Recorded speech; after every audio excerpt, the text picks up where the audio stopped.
Hello everyone. This particular video is part 1 of 3 in our discussion of exclusion provisions related to gross income. So as we briefly talked about in chapter 4 and in our first video for chapter 5, Congress allows certain types of income to be excluded or deferred. So if it's excluded, I'll remind everyone again because it's always just good to keep hearing it. If something is excluded, that means that income will never be taxed. It's excluded. If income is deferred, that just means that income will be taxed later, not in this current year. And so in this video set, part 1 of 3, we are going to talk about the exclusion provisions that subsidize or encourage particular activities, or they mitigate inequity. So that's why these specific provisions exist. So the first one, and we've mentioned it before, so this one's going to be a really easy one, municipal bond interest. So as we've seen in some practice problems throughout the semester so far, bonds issued by state and local governments located in the United States are not subject to federal taxation. So we really don't have to do a calculation because it is just excluded completely.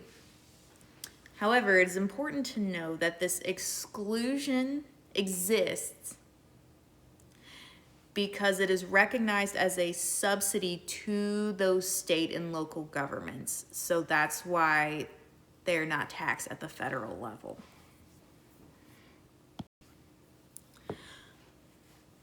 Another exclusion of this type,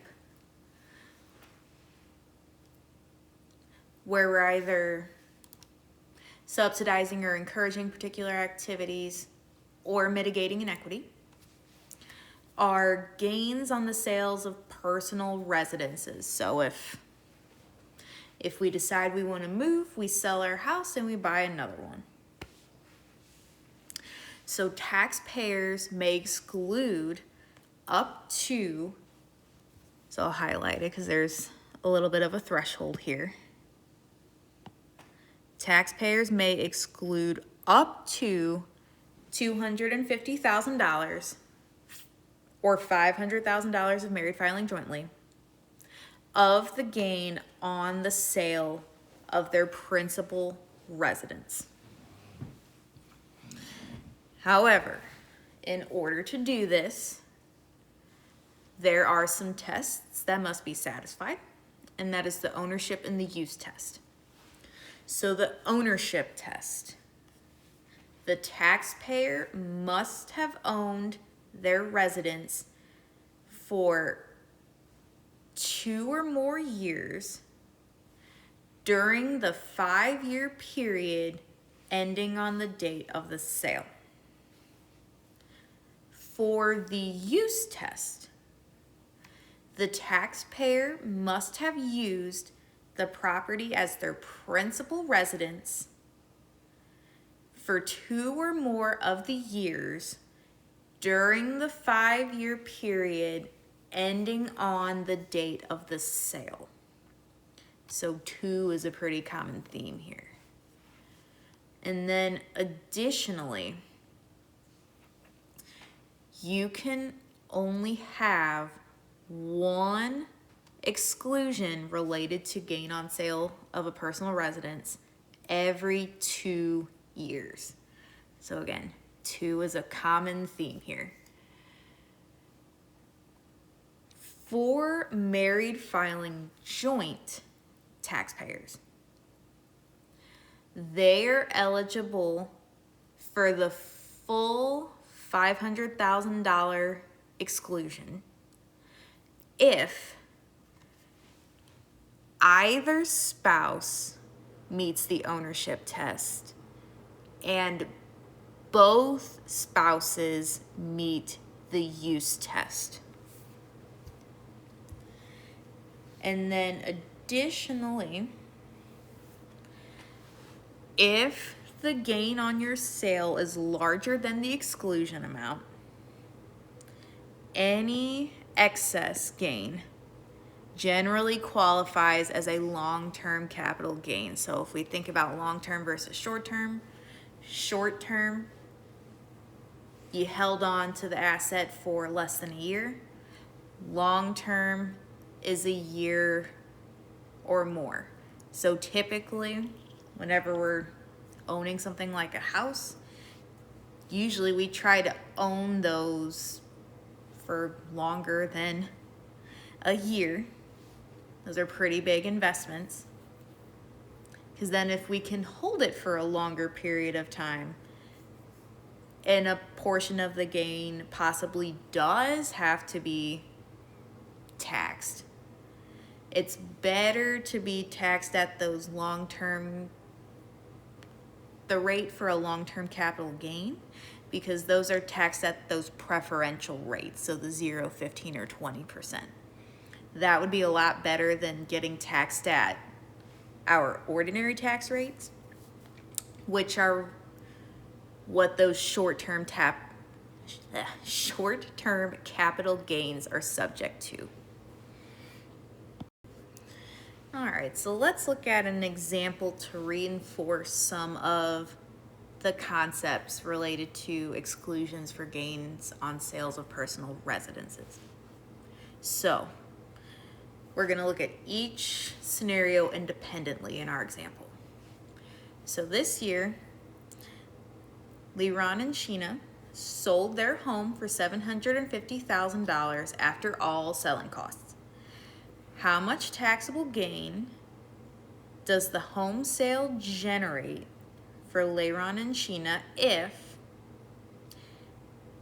A, and we'll start with this one first, they bought the home 3 years ago for $150,000 and lived in the home until it was sold.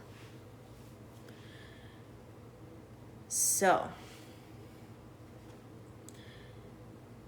since we have Leron and Sheena, and we're going to look at each part here, but one thing to keep in mind for each scenario, we are going to assume that they are married filing joint. And with that married filing joint, we want to see if they're eligible for that $500,000 limit for the exclusion. So our goal is $500K, hopefully. That would be awesome.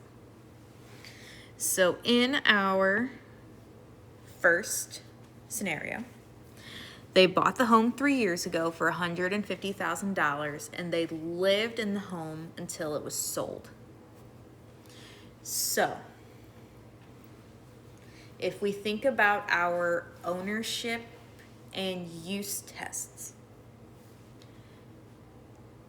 for ownership,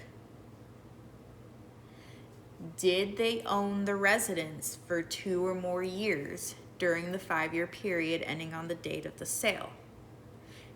Yes, they did, because they bought it 3 years ago. For the use test,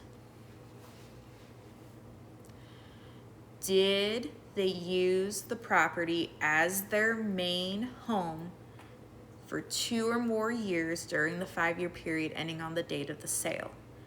Yes, they did, because they bought the home 3 years ago and they lived in the home until it was sold. So they lived in it for those 3 years.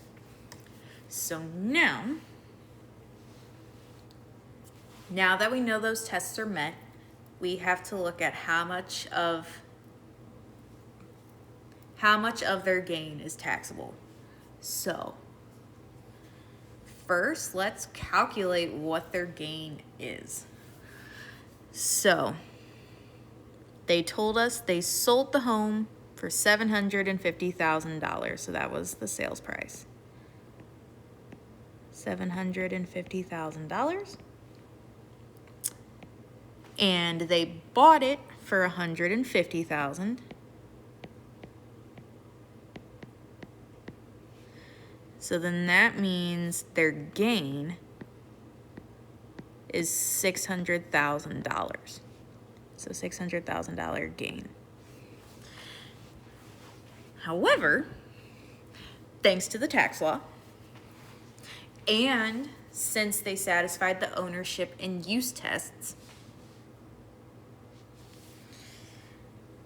they are able to exclude up to $500,000. So of their $600,000 gain that they realized, they can exclude $500,000. So then that makes their taxable gain $100,000. All right, let's look at scenario 2, or scenario B. What if Leron and Sheena bought the home 1 year ago for $600,000 and lived in the home until it's sold? Let's look at our ownership and use tests. Ownership test. Did they own the residence for 2 or more years during the 5-year period ending on the date of the sale? No, they did not, because in this scenario, they bought the home 1 year ago. For the use test, did they use the property as their principal residence for 2 or more years during the 5-year period ending on the date of the sale?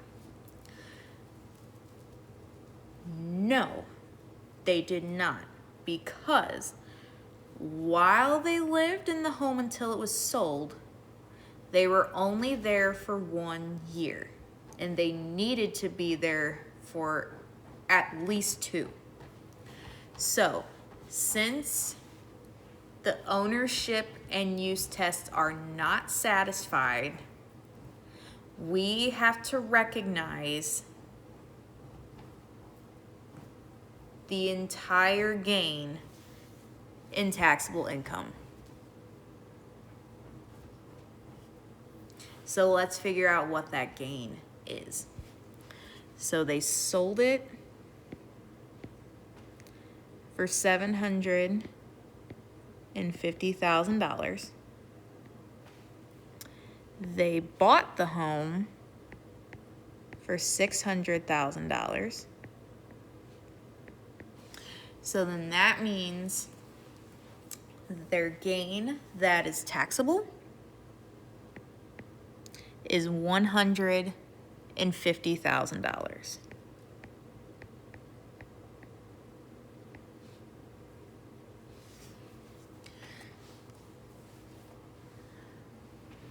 Then for our last scenario, how much taxable gain does the home sale generate if Leron and Sheena bought the home 5 years ago for $500,000? They lived in the home for 3 years until they decided to buy a smaller home, and their home has been vacant for the past 2 years. All right, let's look at our ownership and use tests. So ownership. Did they own the residence for 2 or more years during the 5-year period ending on the date of the sale? Yes, they did. Because we see that they bought the home 5 years ago, so they owned it for that long. Or they owned it for at least 2 years. For the use test, did they use the property as their principal residence for 2 or more years during the 5-year period ending on the date of the sale? Even though the home has been vacant for the last 2 years, they didn't live in it, they still meet the 2-year use test because the fact pattern told us that they lived in the home for 3 years. So since both tests have been met, they are eligible to exclude up to $500,000 of the gain on the sale. So let's look and see what their gain actually is in this scenario. So here, $750,000 is still our selling price. 0, there we go. Our new purchase price is $500,000.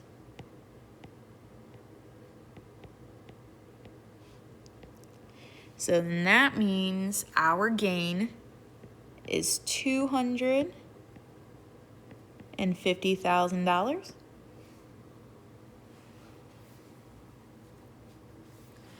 And since they can exclude up to $500,000 of their gain, that means their entire $250,000 gain is excluded from their income, making the taxable amount of their gain 0.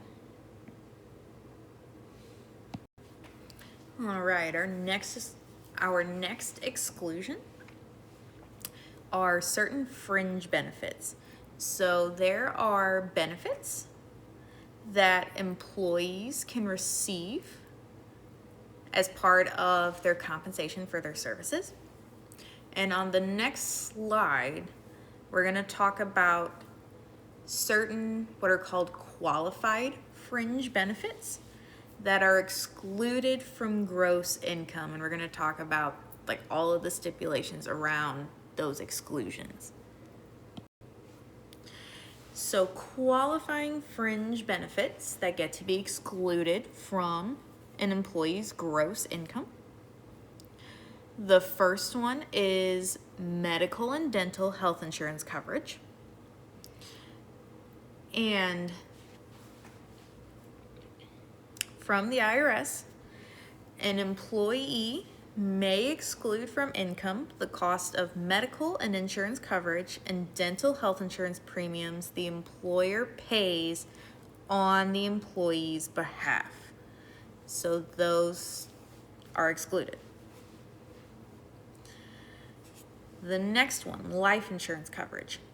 Employees may exclude from income the value of life insurance premiums the employer pays on an employee's behalf for up to $50,000 of group term life insurance. Then the last one, the de minimis or small benefits. So as a matter of administrative convenience, Congress allows employees to exclude from income relatively small and infrequent benefits that employees receive at work. So, like occasionally using a copy machine as an example. Those types of benefits are excluded from gross income. All right, our last type of exclusions under this particular module are related to education. So these exclusions are in place because Congress and the government think that it is a good activity for taxpayers to go to school and to learn. So these exclusions related to education are in place to incentivize us as taxpayers to participate in higher education and go to school, because there are a lot of benefits to going to school. So scholarships. If a student receives a scholarship, if that student is seeking a degree and they use that scholarship to pay for tuition, fees, books, and supplies, those scholarships then are excluded from gross income. An instance where a scholarship could be considered as income was if you used that scholarship money on something else not related to school. So, like for example, if you received a $300 scholarship for books and you only used $250 of it on books, then that remaining $50 that you didn't use on books could actually be considered gross income to you. It is also important to note that this exclusion applies only if the student receiving that scholarship is not required to perform services in exchange for the scholarship. Because if we think about that, if they're receiving that money, but they have to perform services or work or do something to get that scholarship, that it kind of becomes more of compensation, a form of compensation, rather than a scholarship.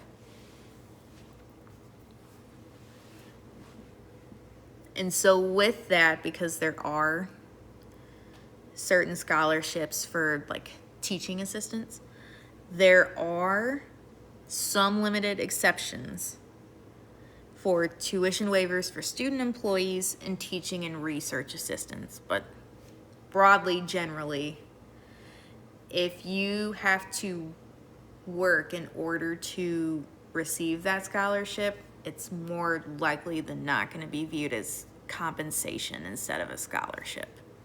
And compensation for services is taxable. So other things that could be excluded from income. So if someone has a qualified education plan, such as a 529 savings plan or a Coverdell education savings account, as long as the earnings in those accounts pay for qualifying educational expenditures, so tuition, fees, books, that kind of stuff, those earnings can be excluded from gross income as well. Same with Series EE savings bonds. So that EE is to signal education. That's why they're labeled that way.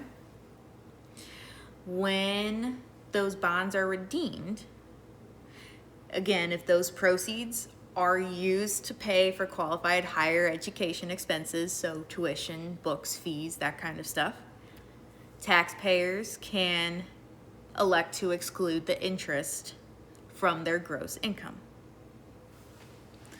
However, the little caveat to that election, because for the 529 plans, taxpayers they just automatically exclude it. Whereas for the Series EE bonds, they can elect to exclude the interest.